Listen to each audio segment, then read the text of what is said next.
Okay. Okay, Assalamu alaikum wa rahmatullahi wa barakatuh. Welcome back, dear listeners. You're back with Aisha Kaji on News and Views. I'm your guest host for this week. And as you know, we're focusing in quite deeply on Palestine.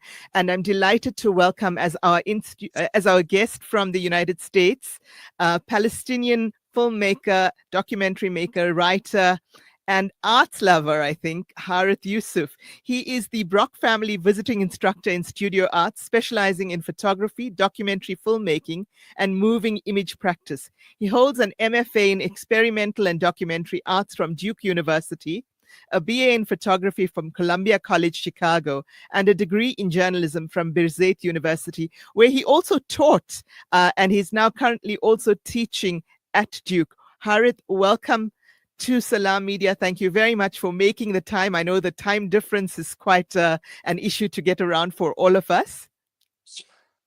Thank you. Thank you for having me, and it's pleasure to meet you and meet your audience, which I can't see, but I hope they can see or hear me somewhere in South Africa. I think you might be the first journalist that I speak to from South Africa. Oh, So that's fantastic. it's a pleasure to finally meet someone from there. Well, we hope you'll make a trip to our country at some point. It's, if I may say so, almost as beautiful as your own. And that's saying a I lot. am sure I am pretty sure it's as beautiful as its people. Thank you. Now, I know your work focuses on themes of identity, memory, representation, and place, particularly centered around Palestine, where you grew up. You come from a village named Kobar, if I'm not mistaken. I hope I'm pronouncing that correctly. And I know Yes. that your creative practice bridges the visual storytelling elements and cultural narratives. And I think that's specifically important in the current context where there's attempts not only to genocide the people of Gaza and ethnic cleanse people in the West Bank and East Jerusalem, but also to erase their history, their memory, their culture, even their photographs and recipes. So I think it's really, really important work you do. Yes. So I focus my work on Palestine. That's true. But recently, most of the time, but recently, I focus my work on the farming communities in Palestine. And in the past 4 or 5 years, I've been actually maybe seven now. I've been focused on documenting and studying um, the farming community in the mountains, especially in Ramallah. And my village is a case study for my work. Mhm. The ethnic cleansing is sometimes it's easy to be noticed, just like what we are witnessing in Gaza. Mhm. But sometimes it's very subtle, it's very slow, and it's very hidden. And Mhm. you have to pay attention uh, to it to be able to notice it. And that's part of like I'm not sure if I can call it ethnic cleansing, but it's a cleansing of our history as Mhm. farmers and in my community. And it's so we have to, if I may say something, like Palestine is made of hundreds of villages Mhm. and small towns, and a few number of like a number of a few cities. So in large, the town, those small towns make up the majority of the population.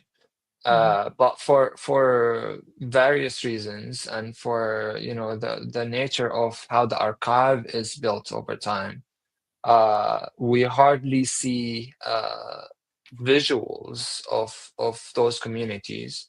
And if we see them, it's typically through the lens of the outsiders, Mhm. the Western missionaries, or um, white people coming to look at us. Mhm. So it's not present like like farmers and Palestinian villagers are typically not, if not shown, they're shown in a like a, not so good of an image or not humanized. So that's some, Objectified almost. Yes. yes. So that's something that I have been focusing on, and in my work, I also study the land itself. Mhm. My village was until maybe the early 80s, 1980s, it was majority farmers who depended solely on the land for a living. Mhm. Um, but that, I mean, that started to shift with the arrival of the occupation, Mhm. especially in 1967. Um, and that started to die. And like if somebody is not paying attention or not is not from that community and hasn't studied uh, that community, you would notice it's just, a natural occurrence, just like all people around the world. People shifted from farming to, other jobs or other, it's just part of the development that happens, Mhm. but it's not. And in my research, and it's mostly the research is built on oral history. So whatever I'm saying is something that I haven't really put on the pages, and Mhm. it's mostly in my film, which I haven't released yet. But initially, people in my village they planted, or their main crops were olive trees, Uh-huh. figs, and grapes, and that something that you can say about tens, if not hundreds, of villages in Ramallah, Hebron, and Bethlehem, because the landscape is kind of similar.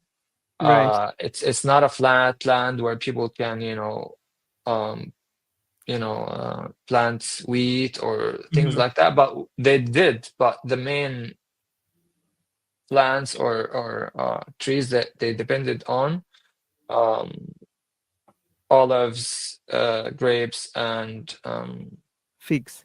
figs.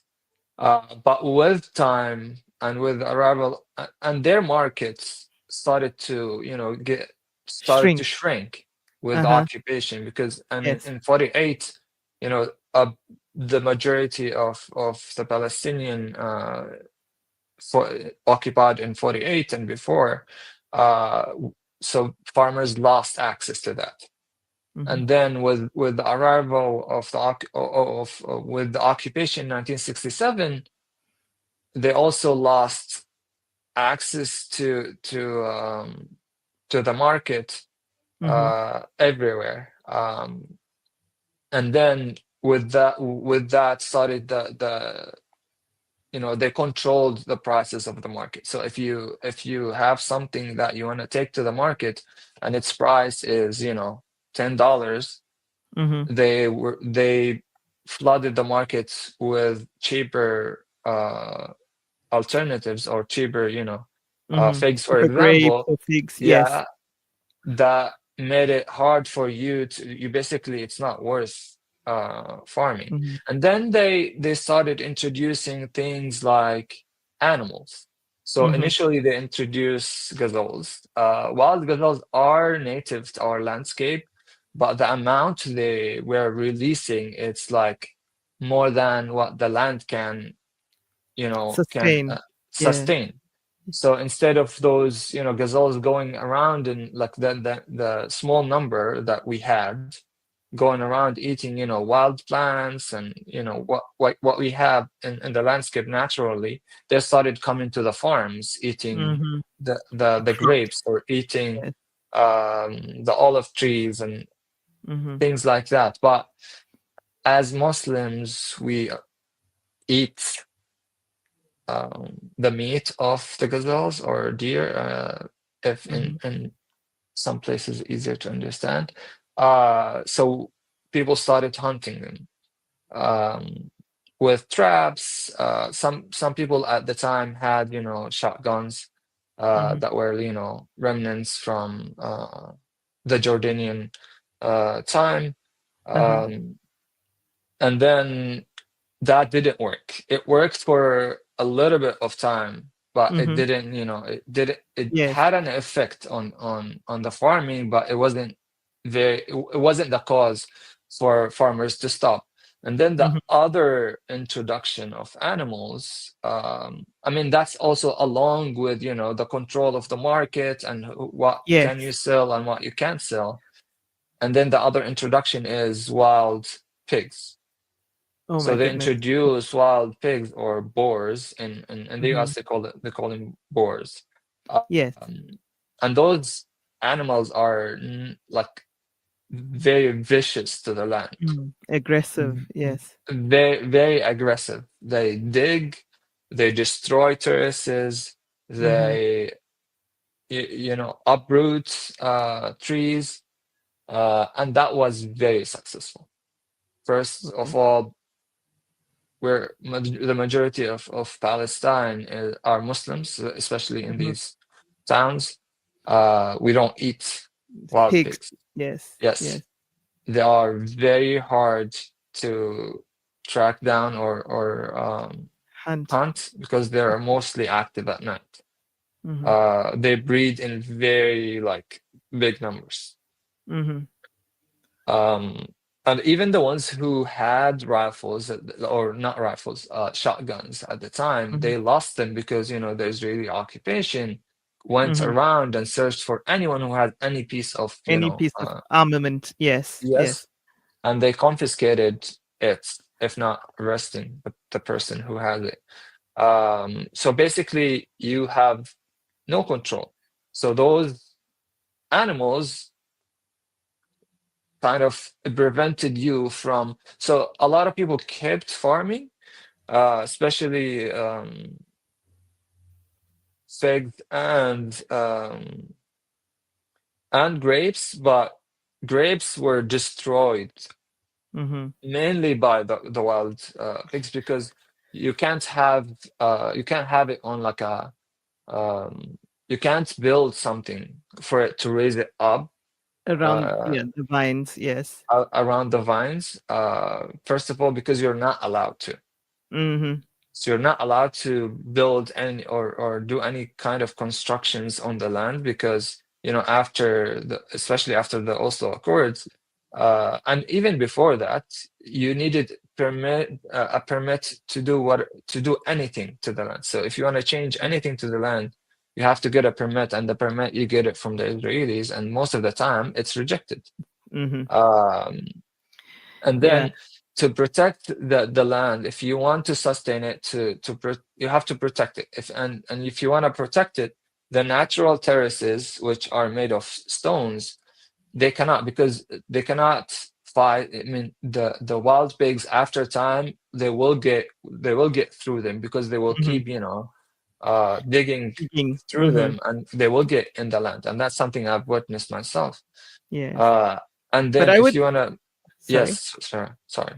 Sorry, I was going to say, I would say that perhaps even worse than the introduction of the wild pigs and other animals was the introduction of the settlers as an invasive species. Yes, and that, I mean, that both happened at the same time. So Mhm. out like the first settlement that was introduced on our lands was built in the 1980s, and that's around Mhm. the same time people started to see those animals.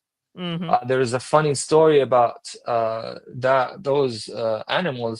Is one of my grandmother's cousin, who had a lot of land, and most of the land was very far away from the village. So he had to, ride his donkey and go to the land to Mhm. farm it every day, and that's just natural thing that people did at the time.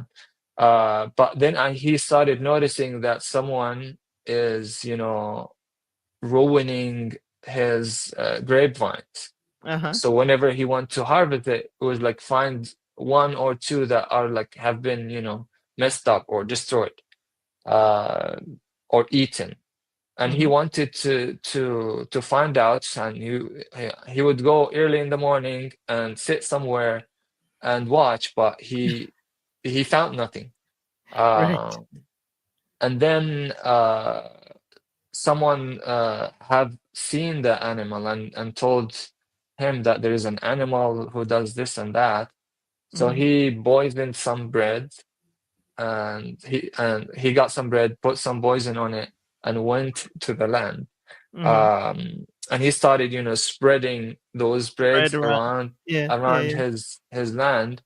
But it's funny and sad. And then he noticed that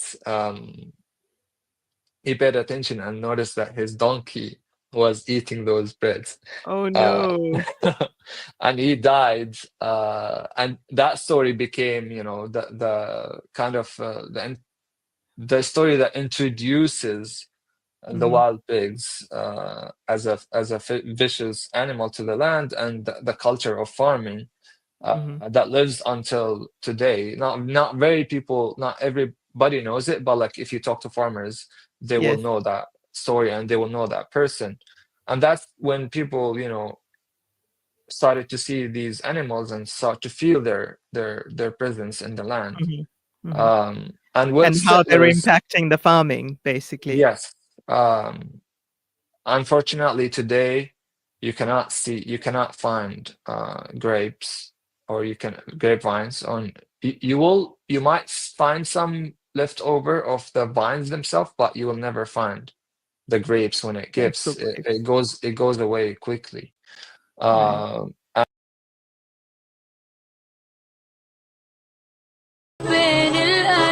Salam Media, your spiritual companion this Ramadan. Dad, these Frymax chips are so tasty. Wow, that really takes me back. My dad bought me a Frymax chips every day after school. They were my favorite when I was your age as well. Quality is at the very heart of what we do, and that's why we ensure that every Frymax packet is filled with the beautiful goodness and flavor-packed taste that you've come to expect from us since 1982. Frymax, from generation to generation. There's no smell that takes me back to the comfort of my childhood than the smell of black seed oil being applied by my nanny. Now I'm using Tib black seed in my own home to soothe sniffles and coughs, to help with digestion and immunity, and of course, as part of my beauty routine.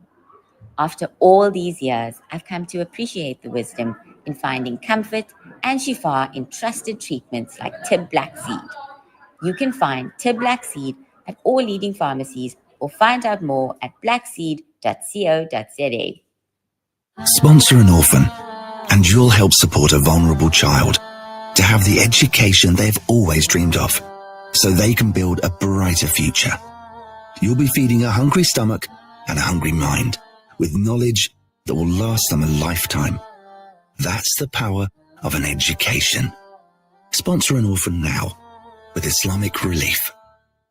Valley's Motor Spares. We supply motor spares and accessories for all makes and models of motor cars, LDVs, bakkies, trucks, and earth-moving equipment. We deliver on time, every time. Please contact us via WhatsApp on 014-592-0925 or call 014-592-0925 or visit 28 Zenderling Street, Rustenburg. Remember the name, Valley's Motor Spares. Discover the Africa of your dreams and surround yourself with her spectacular beauty. Relax beneath her serene sunsets and explore wildlife at its natural best. It's where the pride of Africa comes together. The Kwantu Private Game Reserve. Get to know the Big Five or cruise on an elephant safari game drive. Interact with lion and tiger cubs and enjoy world-class halal cuisine while we pamper you during your 5-star stay. Indulge in the true African experience. For reservations, call now on 042-203-1400 or visit kwantu.co.za. The Kwantu Private Game Reserve, the place of gathering. You are listening to Salam Media live from our headquarters in South Africa. This is Salam Media, keeping you company this Ramadan. And figs, the fig trees are almost all are, gone, because the animal itself is huge. And I've heard from farmers that have seen those animals back in the time, for them to feed for the mother of the boar to feed her kids. She will go and start kind of pushing those fig trees to release the fruits, and that action of pushing the tree will most of the time will Uprooted. uproot it. Uh-huh. And figs and grapes, they need attention. And Yes. with when the farmer loses, if a farmer wants to provide for his family and cannot depend on the land, they will have to go look for alternatives. Mm-hmm. And unfortunately, most of those villages, the people have became, workers for the government or workers, in constructions. And a lot of the times, the only construction jobs were in what is known now as Israel. So people Right. had no option but to work for them as cheap laborers. Yes. Yes. And so, And like, there's so many hidden things that happen over tens of years that lead to what we are now. mm-hmm. This is your new film, Hareth, that isn't released yet. What is it called? The final title is not decided yet, but Decided like yet. so it was part of my thesis project for my MFA at Duke, and it was called what was it called? I even forgot. Is this the one I saw, Stoic Yes, Terraces of Palestine? That one, Grandmother's yes, Memories. yes, which is too long. But Okay, it's well, I look basically forward about, certainly to seeing it. yes.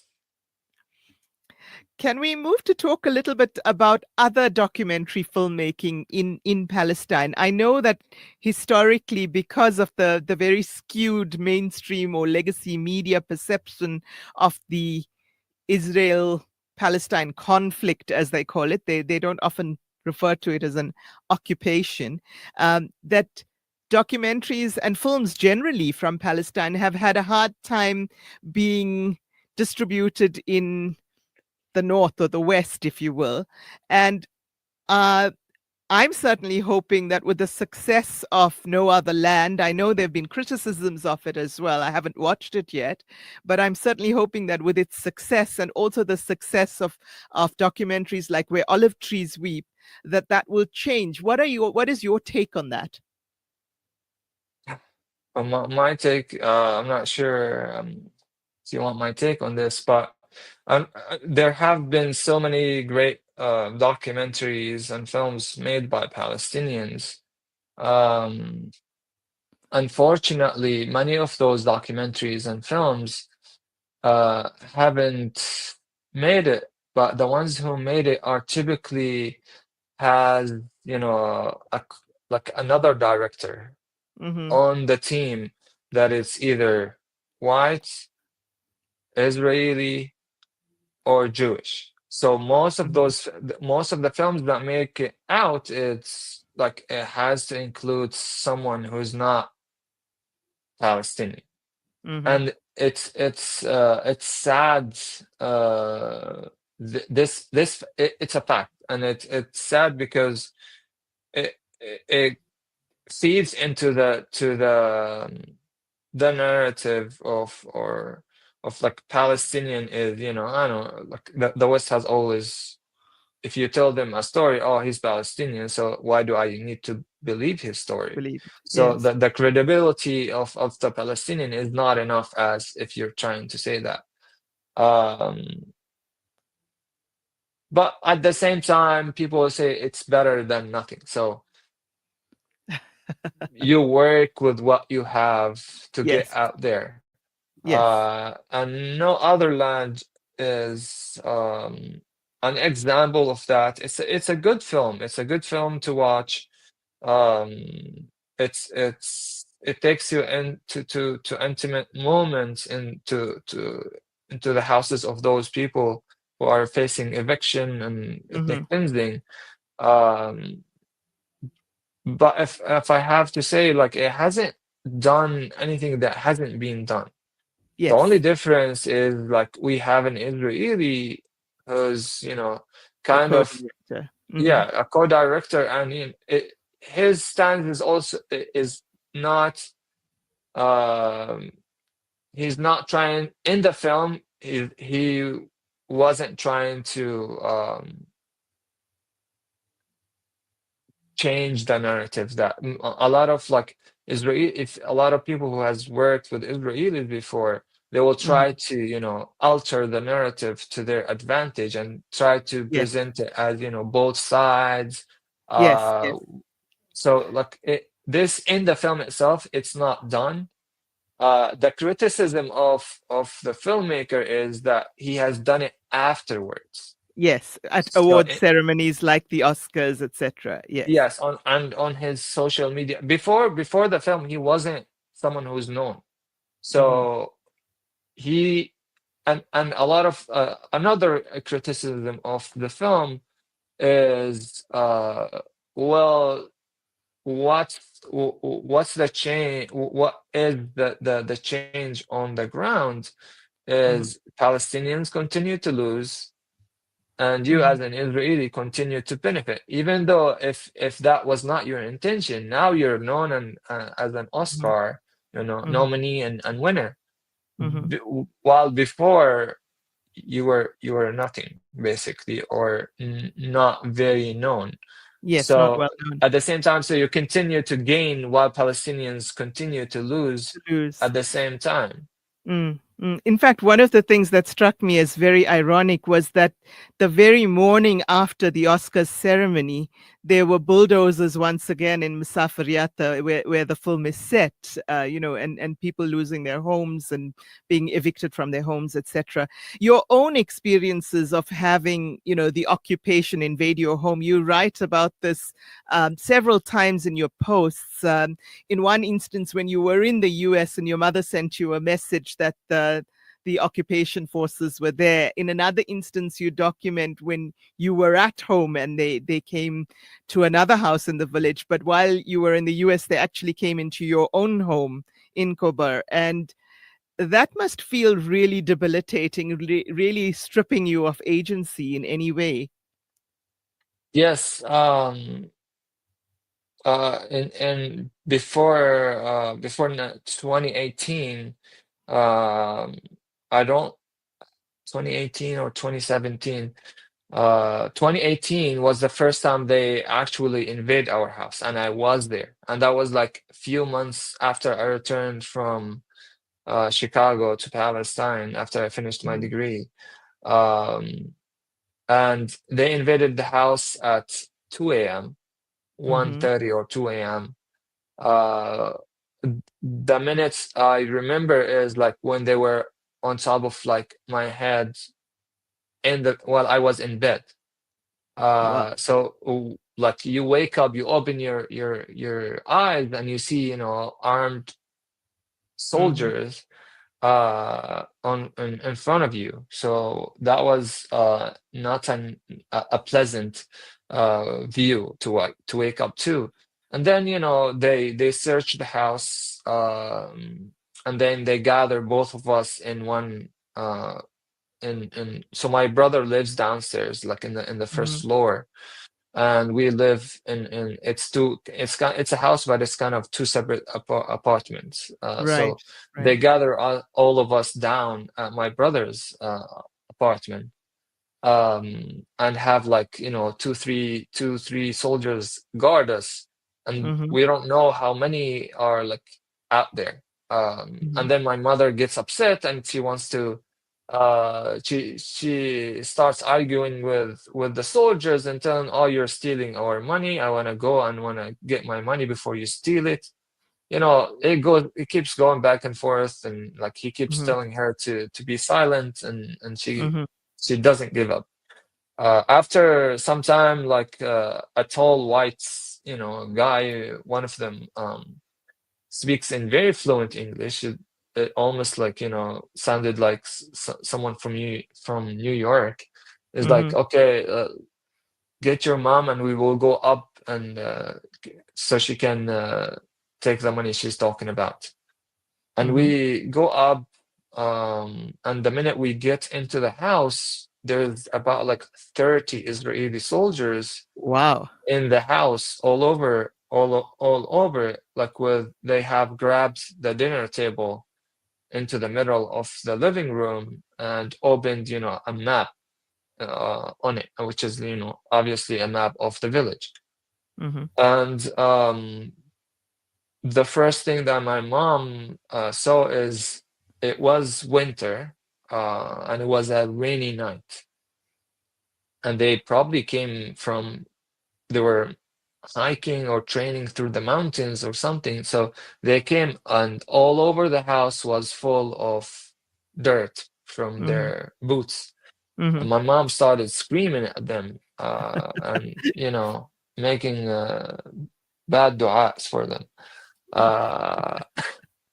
And then their leader told me, like, and that was like the moment that before that I have always say that, like, you don't, like, your level of tolerance, you have some level of tolerance. I don't want to call it tolerance, but that's the my vocabulary is limited. Some sort of tolerance towards that occupier until you actually start to get like smacked directly by them. You live in their presence, but sometimes some families have never been, like, none of their families have been arrested, none of their families have been killed. So like you start to hate them more and feel the hate toward them the more you're affected. And that moment started from that night for me, when he told me, tell your mother to shut up. In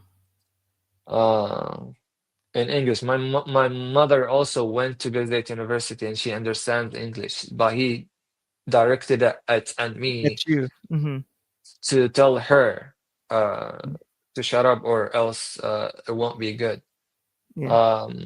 I had to drag her. My face has changed, and I had to drag her away. And then the soldier pushed us to go to the room to get the money. And then once she gets into the room, I mean, the soldier has his rifle pointed at her, and she goes down to and grabs a couple of socks, and she starts to put her socks on. And the soldier looks at me and goes like, "What is she doing? That's not money." And I laugh and tell her, "What? Yani, yalla, let's go now." And she's like, "No, I don't care. He can go to hell." And then another soldier comes and tells me to put my boots on, because I'm going with them and we're gonna walk for 3 miles. And I was fresh out of the US, I came back after like 4 years of studying in the US. And like for some weird messed up reason in my head, I wanted to go through that experience, even though like I've seen how people suffer because of that. But I knew they had nothing on me, so like, there's nothing that they can keep. But they don't have to have anything, do they? Just exactly, which is like, it wasn't like back then. It wasn't like the now the administrative detention. It's like 10 times more. Worse. But back then it was like few like it was a lot of cases, but like it wasn't something that people, always like were put under. But and I came from the US, so I'm not like. But anyways, I started, imagining which route. So I started to count. So he told me like 3 kilometers. I don't know Kilometers, how, yeah. kilometers. I don't know how is that in is it in miles in South Africa No, or? it's kilometers. Okay, good. So I started to count which settlement are we Taking going you to? to. Yeah. Yes. So it's a settlement.